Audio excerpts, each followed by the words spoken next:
All right, what is going on, ladies and gentlemen?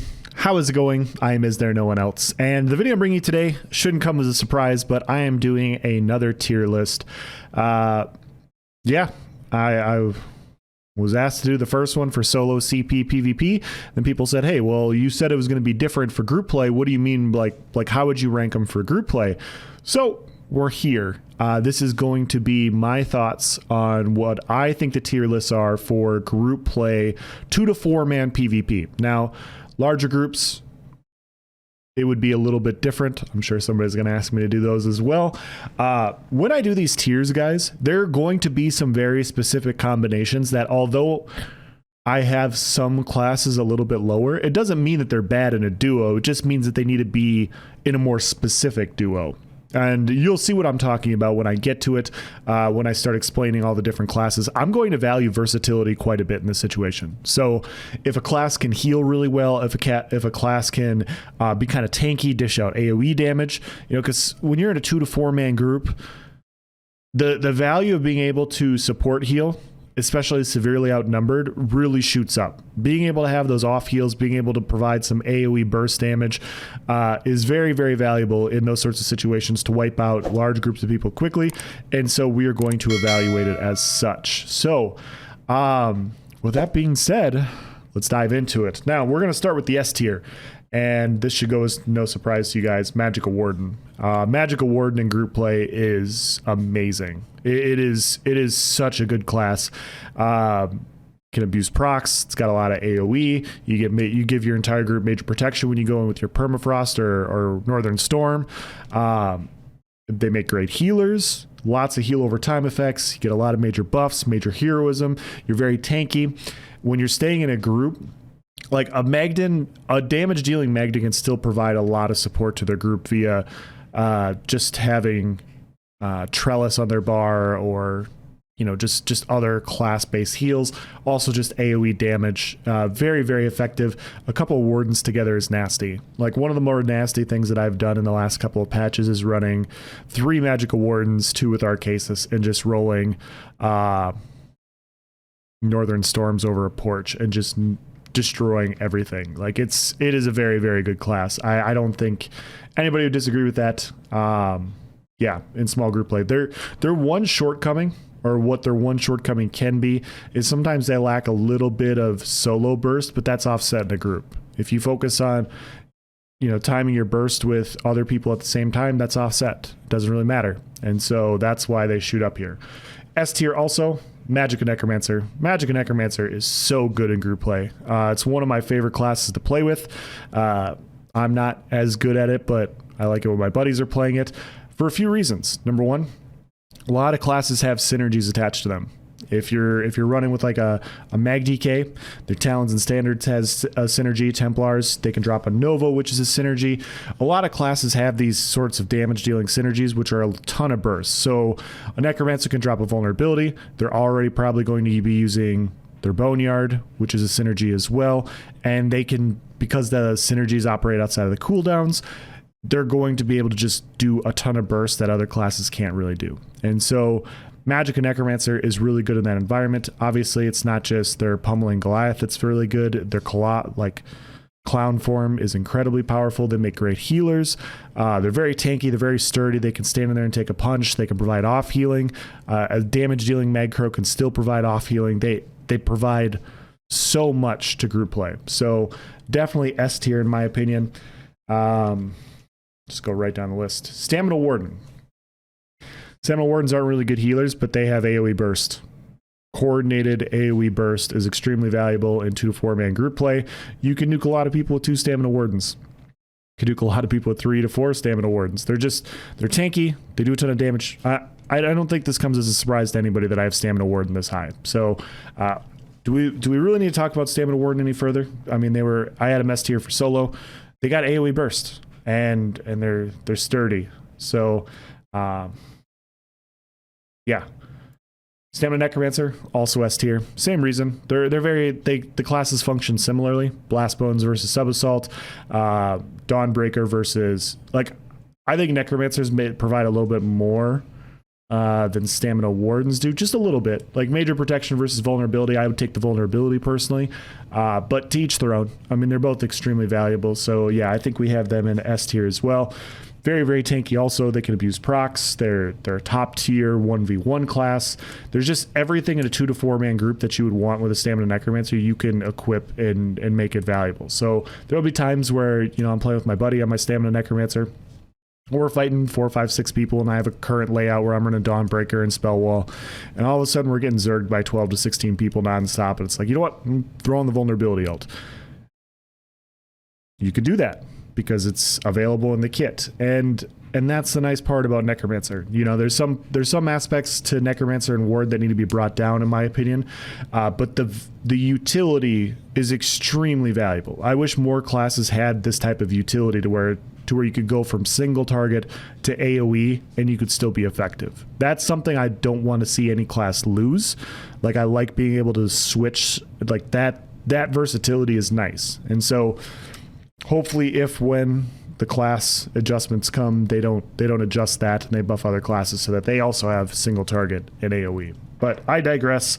Let's dive into the next one. Magic Templar.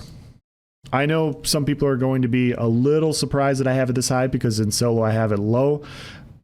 Purify, Breath of Life, Honor the Dead, they still make okay healers. Nova. A lot of what hinges on like how powerful Magicka classes are off heals and abilities to drop good synergies.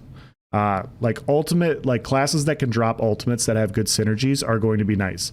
And so because you have Nova, they're going to be good for that reason because they make solid healers. They have some versatility. You can do a few different things. As far as damage dealing goes, they're not as strong as they used to be. But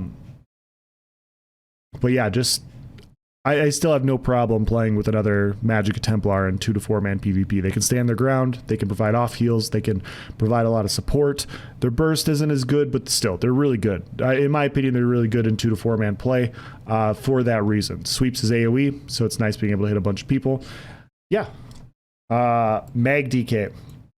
A lot of the reason Mag DK is up here is Shifting Standard. Shifting Standard is really good for dealing with groups of people, once again, because it's got a synergy attached to it.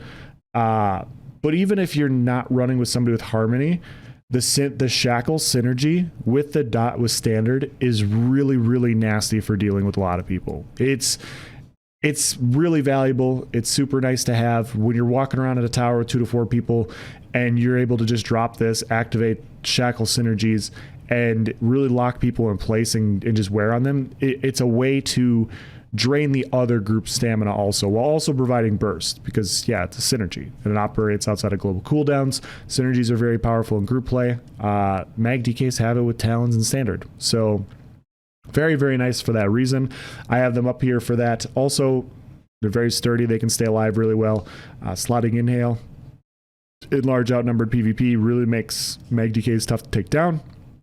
And yeah, I think they're well deserving of A tier. Now, if they ever nerf Harmony, I could see these classes being dropped a little bit. Mag DK doesn't have a support. They can't be a healer in the same way Magplar can, but they have more synergies. So they're both similarly good. They're just different. So that's where I have it.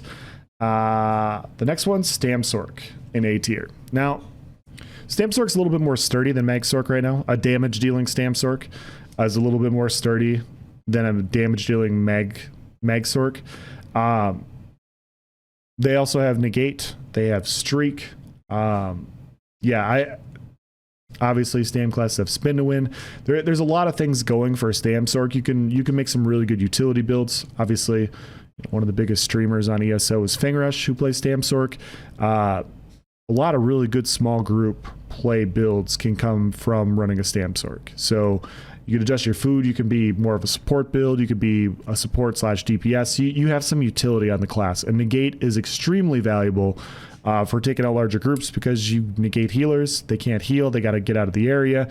And yeah, that burst window is very, very nice. So I got Stamsorks this high. And that's what I have for the A tier. Now, as far as the B tier goes, I'm going to put Magsork down here. And the reason I have them down here, it's not that I think that they're super bad, because honestly, Magsork healer is actually pretty good. or it can be. The support that you can make with a Magsork healer is very, very nice. However, the damage in group play with a Magsork, with how you traditionally have to build, you can't really stand your ground in a lot of ways the way the other classes can. Like Magic and Necromancer, Magic Warden, Stamina Necromancer, Stamina Warden, they're all very sturdy. They can stand and stay in a fight. Magsork can't really do that the way it used to. And so because it can't stand its ground as much, you end up having to back up and play at range. And if you're playing with one of these other classes above it, you're kind of hanging them out to dry in some situations. And so instead of going from like a 4v whatever, it's kind of like a 3v whatever or a 2v, because you're losing one. He's still playing at range to try and stay away from stuff, but all the focus is now on you. You're not splitting damage taken. I'm not saying Magsork is bad in a duo. 2 Magsorks would actually be really good. It's just the versatility of being able to run with multiple different people is where it's different. Okay, so I know some people are going to look at this tier list and they're going to go, wow, I can't believe he has Magsork down here. What an idiot. Like that's definitely coming, guys. Like if you're watching this video and you see the comment that somebody says that, timestamp this point in time. Somebody's definitely going to say this. But what I'm trying to say is Magsork is very situationally good. It's very situationally good. If you're playing with like a Stamina Nightblade that can also escape, it can be very good in a duo. If you're playing a 2 or 3 man group of Magsorks, it can be very good. I just don't think it has the versatility. Like Magic and Necromancer, I think can run with anybody. Magic Warden can run with anybody. Stamina Necromancer, Stamina Warden, they can run with anybody in any situation, and you can have some mobility, or you can just be tanky and stand your ground and everything will work out really well. Magsork is very situational with some classes. And so that's where I feel like it holds it back a little bit below Stamsork. But yeah, utility Magsork is actually quite nice with Encase, Negate, Streak, Healing. Like that sort of build is solid. But the traditional damage dealing Magsork just isn't as sturdy as they used to be, especially in this current meta. And so they can't stay. They can't just kind of stay and fight the way they used to. So that's why I have them a little bit low. But guys, I have them as a B. It's not like I'm shitting on the class. They're a B in my opinion in small group play. Stam DK, we're putting in small group, B in small group play also for a few reasons. Leap's the hardest hitting ultimate in the game, and stacking that with a vulnerability ult, stacking that, like having burst in a group is really, really valuable. But Stam DKs don't really bring anything else to the table. They can't provide healing. They can't provide off healing. Their damage shield with Igneous, it's not really a damage shield for other people. It's basically a leap in a standard class. You could put standard on a Stam DK, and so that sort of group utility is valuable. Dropping a standard or using leaps, that's why they're here, because leap is that good in small group play. But yeah, you can go leap, spin to win. You can make some good you can have some good burst on a Stam DK, and burst is always valuable. That's why they're up here pretty high. But they don't really have anything else. They're a damage dealer. They're not healers the way the other classes are, but they are tanky. They can definitely stand their ground, and what they provide is solid. It's solid. It doesn't have the versatility. That's why I say the other classes are better. Stamina Templar. Once again, not saying Stamina Templar is bad. You have biting jabs, you have Dawnbreaker. All this stuff is good. It's just when you're fighting severely outnumbered, would you rather have a Stamina Templar or would you rather have a Stamina Necromancer? And I would take the Stamina Necromancer because they have vulnerability. They have the vulnerability ult. You can go Blast Bones and Dawnbreaker, which is going to be way more burst than just a Dawnbreaker. I think we can all agree that something plus an ult is better than just the ult. Same thing with Stamina Warden. I think Stamina Warden's more valuable for that reason. I think Negate is better than Nova, so that's why I have Stamsork higher. Stamsorks also have just a little bit more utility with AoE Streak. Like they can AoE Streak a group. AoE Negate's a little bit more valuable than Nova. I don't think Stamina Templar is bad. I think in some groups it's really good. And in some 2 to 4 man groups it's really good. And that's why I have it as a B. I'm not saying it's bad. It's just it's not as flexible as some of the other classes, in my opinion. So if you disagree and you say, hey, our 3-man group goes and we wipe 15 mans, yeah, I believe that. It's a solid class. If you're a really good player on a solid class, you're going to have some really good success. Definitely not a bad class. It's just the other classes have more versatility. That's all. So I have them as a B tier. C tier, Stamina Nightblade.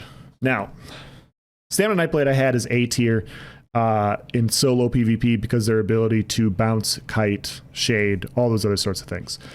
In a two-man group, once again, like Magsork, it's situationally good.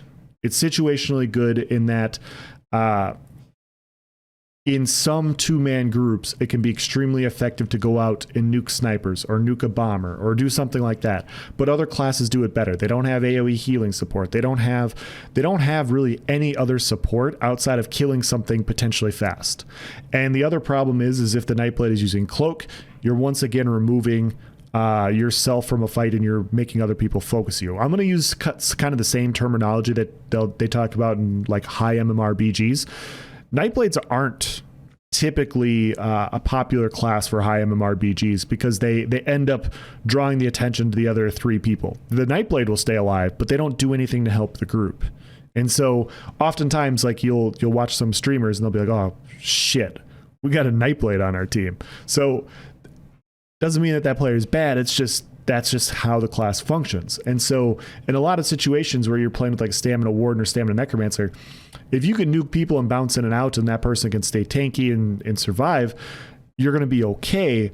But I would rather have one of the other classes to play with a Stamina Warden than a Stamina Nightblade. That's just my opinion for solo, for duo, trio, 4-man outnumbered. The only time Stamina Nightblade gets really good is like when you're playing with another Stamina Nightblade.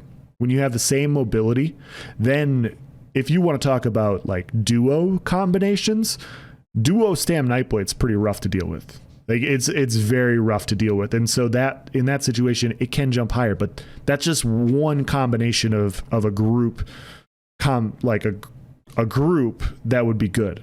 Pairing a Nightblade with a Sork is also good. So I have it below Magsork because yeah, it does a little bit, it does more burst damage, but it still does the same bounce in and out of fights thing that Magsork does without having the Magsork healer utility role, without having the same sort of utility of having a negate. So I think it goes lower. And then the last class, once again, Magblade. Now, some people are going to be like, Else, this is group play. Why do you have Magblade so low? I'm not saying a bomber is bad, because bomber is amazing. In a slightly larger group, 5, 6, 7, 8-man group, a bomber is invaluable, and they really shoot up into A or B tier, in my opinion. A bomber is extremely valuable. I don't value a bomber in a duo. I don't think there's much value in a bomber in a trio, because if they mess up, you're just fighting outnumbered. It's not a 3-man group, you're a 2-man group. Or you're not a duo, you're solo. So the bomber can potentially kill a bunch of people on top of you once. And then they have to wait 2 minutes to get their ult back and then potentially do it again. And so even if you include bomber, which I'm not, because I would not want a bomber in duo, trio, 4-man PvP, unless I knew I was fighting 24-mans. I'm not really including bomber in this list because I think in most situations you're not really going to want to use a bomber. And so in some fights there will be. Obviously, like some group comps, if you're a 4-man group and you're just going into the main campaign and you're fighting 24 to 30-man people and your 3-man group is very tanky and you're running like a magic necromancer and 2 magical wardens and everybody's jumping on top of you, a bomber in that situation could be invaluable. It really could be. But stand-up Magblade, you're not bringing anything to the table in a 2 to 4-man group situation. You're just not. Not in most situations. You're not bringing anything that other classes can't do better. And so, like I said, when we're talking about all of these classes, we're not talking about like it's bad in every single environment. Because 2, 3, 4, you can say, like people will do this. Hey, Else, what about this class in this situation? What about this class in this situation? Well, yeah, situationally, some of these classes can be very good. Like a Magblade bomber can be very good. I don't think stand-up Magblade is really good in... I wouldn't take stand-up Magblade in a 2, 3, 4-man group over any of the other classes. I wouldn't. But yeah, if you're bombing a lot of people, Magblade goes higher. If you're in a 3-man group with all Stam Nightblades, that's going to be a tough group to deal with. That's going to be a very tough group to deal with. You all function the same. So although you don't have a ton of utility, although you don't provide a ton of support, you all play the same. You all have the same build and you all escape the same. And so in that situation, Standblade would be better. A 3-man Standblade group is fine. It's just you can't mix and match with these classes the way you can with the other classes above it. So hopefully this makes sense. Hopefully I explained myself pretty well. Obviously, guys, this is just my opinion. You know, and as is all the cases with my opinions are fact. And anybody that disagrees with this list is wrong. So I'm right, clearly. If you disagree, you're wrong. And so you can tell me how you're wrong. No, I'm just kidding. This is just my preferences. Okay. This is just my preferences. These are my thoughts. Yeah. If you disagree, tell me what you think. And yeah, if you have some good thoughts, you can obviously change my opinion. I'm not set in stone on any of this stuff. I think you can argue some of these classes being a grade higher or a grade lower, but I'm not going to say, I'm not jumping any of these classes 2 levels. Okay. So if we have if we have Mag DK and you want to say Mag DK is S tier, that's fine. I'm not going to argue with you. You think it's a little bit better. If you want to say it's B tier, that's fine. I'm not going to argue with you. You think it's a little bit worse. It's when you say like Mag DK is C or D in group play where I'm going to disagree. And then we can have those sorts of conversations. But yeah. Hopefully you guys had some fun. Hopefully we have some more things we can discuss and tell me how much I don't know about anything. But yeah, thank you for watching, guys. Have a nice day.